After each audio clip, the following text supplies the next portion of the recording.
नमस्कार. VAJ academy YouTube चॅनलवर आपलं सहर्ष स्वागत आहे. या व्हिडिओमध्ये आपण नगर परिषद भरतीच्या संदर्भात अपडेट पाहणार आहोत आणि 3 नोव्हेंबर 2025 या दिवशी नगर परिषद संचालनालयामध्ये नगर परिषद भरतीच्या संदर्भात जी बैठक झाली, मीटिंग झाली, त्या बैठकीमध्ये काय निर्णय घेण्यात आलेले आहेत, भरतीच्या संदर्भात काय आदेश देण्यात आलेले आहेत, तसंच नगर परिषदची भरती MPSC मार्फत होणार आहे का TCS किंवा IBPS मार्फत होणार आहे, त्याचे सुद्धा आदेश देण्यात आलेले आहे की परीक्षा कोणामार्फत घेण्यात येणार आहे. तर ती सगळी माहिती आपण या व्हिडिओमध्ये पाहणार आहोत. व्हिडिओ शेवटपर्यंत पहा. या व्हिडिओला सर्वांनी लाईक करा, शेअर करा आणि VAJ अकॅडमी जे आपले युट्यूब चॅनल आहे ते सबस्क्राईब करा. जर तुम्हाला तलाठी भरतीसाठी रेकॉर्डेड व्हिडिओ कोर्स विकत घ्यायचा असेल तर प्ले स्टोअरवरून विठ्ठल जोशी ॲप डाउनलोड करा आणि तलाठी भरती रेकॉर्डेड व्हिडिओ कोर्स विकत घ्या. याच्यामध्ये तलाठी भरतीचा संपूर्ण सिलेबस तुमचा कव्हर होईल आणि 500 प्लस GST च्या कमी फी मध्ये हा कोर्स उपलब्ध करून दिलेला आहे.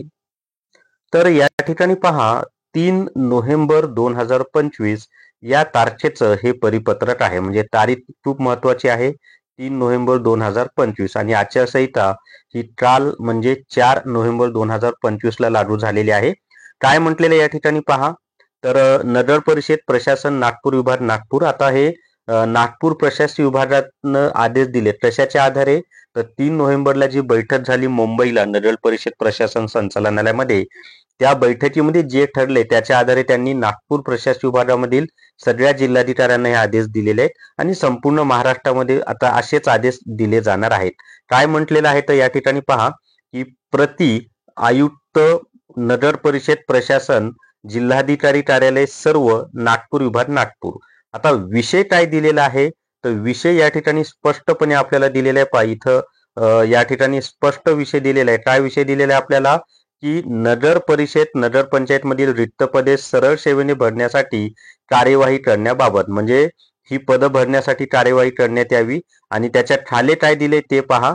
तर त्याच्या खाली दिलेले पहा, उपरोक्त संदर्भीय अनुषंगाने नगर परिषद प्रशासन संचालनालय नवी मुंबई यांच्याकडून नगर परिषद किंवा नगरपंचायतीमधील रिक्त पदे सरळ सेवेने भरण्याची मोहीम सुरू करण्यात आलेली आहे. स्पष्टपणे दिले की सरळ सेवेने भरती करण्याची मोहीम काय केलेली आहे, सुरू करण्यात आलेली आहे. त्या अनुषंगाने उपायुक्त नगर परिषद प्रशासन संचालनालय नवी मुंबई यांच्या अध्यक्षतेखाली दिनांक 3/11/2025 रोजी घेण्यात आलेल्या आढावा सभेत पुढील प्रमाणे निर्देश देण्यात आलेले आहेत. इथं पहा, तारीख आपल्याला दिलेली आहे. बैठक कधी झालेली आहे तर 3 नोव्हेंबर 2025 आणि या बैठकीमध्ये जे काही आदेश दिलेले आहेत त्याचे किंवा निर्देश दिलेले आहेत ती माहिती खाली दिलेली आहे.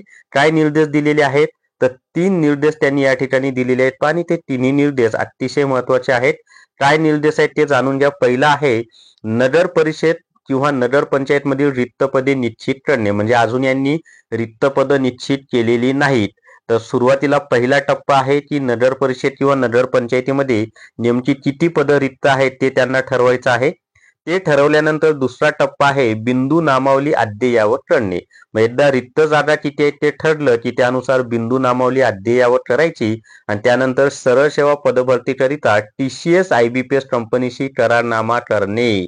आता इथं स्पष्टपणे दिलेलं आहे की TCS किंवा IBPS मार्फतच परीक्षा घ्यायची आहे, कारण याच कंपन्यांसोबत करारनामा करायचा आहे. पण याच्या अगोदर जी आपली नगर परिषदची परीक्षा आहे ती TCS ने घेतली होती, त्यामुळे यावेळेस सुद्धा TCS मार्फतच परीक्षा होण्याची शक्यता सर्वात जास्त आहे.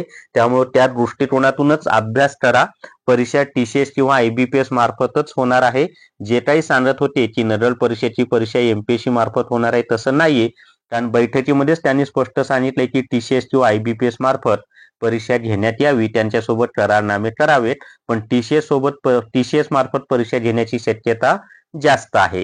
माननीय संचालनालयाचे प्राप्त निर्देशानुसार वरील प्रमाणे मुद्द्यांच्या अनुषंगाने कार्यवाही करावी व ज्या नगर परिषद किंवा नगरपंचायतींनी नियोजित पदभरतीच्या अनुषंगाने अद्यापही बिंदू नामावली अद्ययावत केलेली नाही, अशा नगर परिषद किंवा नगरपंचायतींचे बिंदू नामावली तपासणीचे प्रस्ताव तातडीने मागासवर्ग कक्षाकडे सादर करून घेण्याचे योजावे व तसा कार्यपूर्ती अहवाल या कार्यालयात सादर करावा.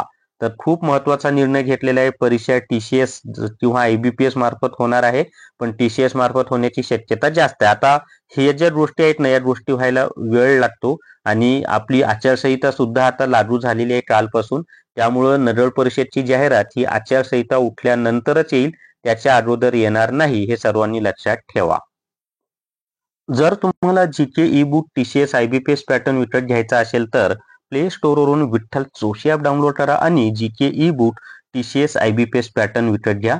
तर या व्हिडिओमध्ये एवढीच माहिती. या व्हिडिओला सर्वांनी लाईक करा, शेअर करा आणि विठ्ठल VAJ अकॅडमी हे आपले यूट्यूब चॅनल सबस्क्राईब करा. धन्यवाद.